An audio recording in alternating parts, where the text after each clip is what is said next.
What are you guys doing up there? Silly goose, I can't fit a 3D printer on this work surface. Alright, come on, you're coming with me. Yep. There. Much better. So this is Bungus, the latest addition to Bupson Studios. Bungus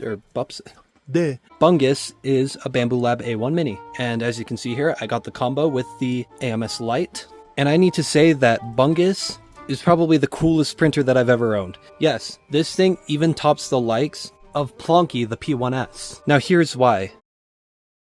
Problem number one, and this is with Plonky specifically. Plonky is loud, painfully loud. When I'm printing with Plonky in the night, usually I just pause the print so that I can get some sleep. This thing, I can run on full speed all night, no problems. Bungus is currently printing me another video thing, and it's like nearly undetectable with my loud, annoying voice. And that's because it has motor noise cancellation. When it prints, it actively cancels out the noise of all the motors, so all you hear is just the whirring of all the different parts. Like honestly, I could fall asleep with this in my bedroom, but this is in an adjacent room, not in my bedroom. This is nearly undetectable. The only noise I can ever hear is sometimes when it prints and moves around and stuff goes wobbling and it's loud, or just the fan noise. Like that's really all I can hear. Now I can make a whole video talking about how much better this thing is than the P1S and how I'll probably use it more. But that's not what we're talking about today, because I'm actually going to go back in time, right when I began this whole hobby as a whole. I purchased the FlashForge Adventurer 5M Pro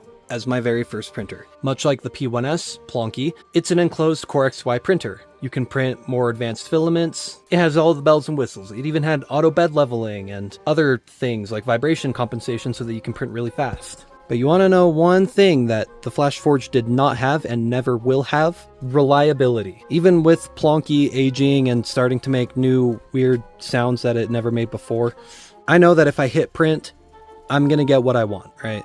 Whereas with the FlashForge, I might have to fiddle around with stuff. Like only the FlashForge can warp PLA on the build plate. The FlashForge warped PLA. How? And I was using the FlashForge as my secondary printer. Like if my P1S was occupied, I would use the FlashForge. But as you can see here, I'm not pointing to the FlashForge. In fact, I'm pointing to anything but the FlashForge. Heck, I'd even rather point to Klong, the counter printer, instead of the FlashForge. But that's because I don't have the FlashForge anymore. You see, after getting this, I just have no use for it. If I need to print ABS or any other filament that can benefit from an enclosure like PETG or TPU, I'm just going to use the P1S. All my other printing can be done here with my A1 Mini. And don't get me wrong, the FlashForge was a great beginner printer. It did all the automatic bed leveling, it was fast, it was precise enough, and it taught me a lot of stuff. But there's the big catch. The reason that I'm glad that the A1 Mini was not my first printer is because the FlashForge was annoying, it didn't work every time, but that taught me stuff, right? Why did the PLA warp off the build plate? Well, it's because the build plate was freezing cold. Why didn't anything stick to the build plate? Well, for one, it was a black PEI build plate, which is mixed with paint and doesn't stick as well as gold PEI does. Why was it under extruding? Well, my flow ratio was too low. Why is it over extruding?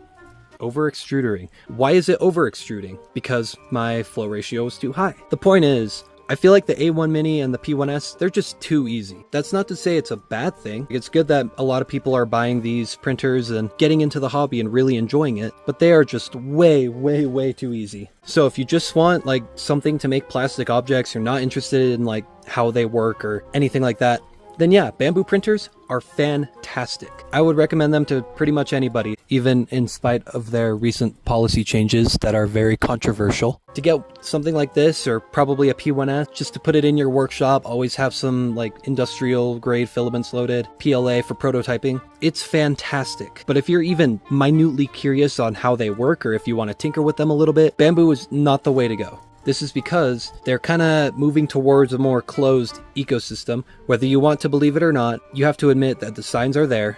And one day you might wake up and your bamboo printer is just an independent thing, no other filament, no other accessories, no other anything.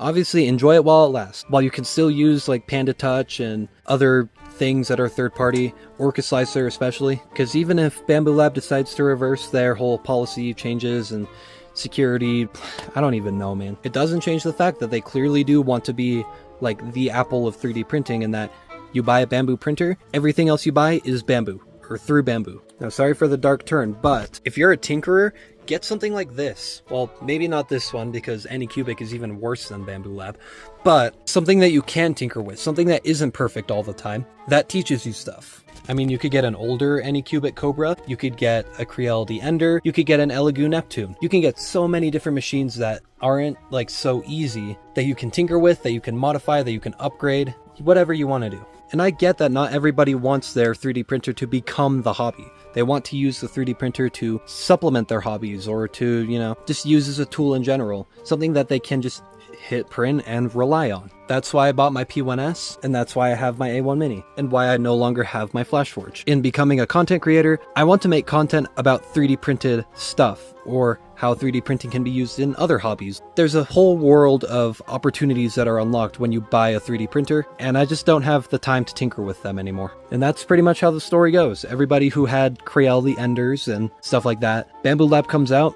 makes something like the A1, A1 Mini, P1S, X1. People are all over it because they just want something that works. So yes, I am glad that I didn't get something so easy to start with. So that way, if a problem arises with my better printers, I know exactly how to fix it because I had to fix it on my bad printers. What should you take away from this video? If you want to learn more about 3D printing in general, don't get something so easy that you never have to upgrade it, you never have to maintain it. Get something bad on purpose, I guess. But if you just want a tool that works, absolutely do not get like an Ender or even like an Elegoo Neptune or a FlashForge, because they are known for not being perfect 100% of the time. That's what makes Bambu printers so good. It's because they just work. You plug them in, load in the filament, you hit print. That's it. My first ever time printing ABS, a material that is known for being kind of annoying, I loaded in a Bambu spool, my P1S read it, and it just ran through and worked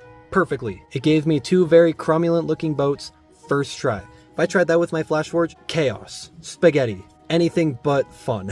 And again, much like how I got Bambu printers to make more content for you guys and for myself, obviously, you might want to get a 3D printer like a Bambu Lab printer because you just want them to supplement your hobby, what you like doing the most, not fiddling with a bad machine that barely works ever, and then you end up selling it to a friend for $50 because not even they want it.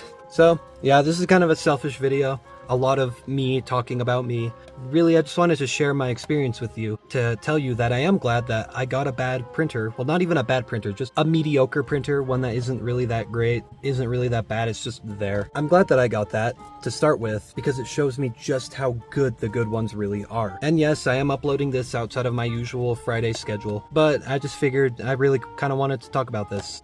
That's about it. Bye.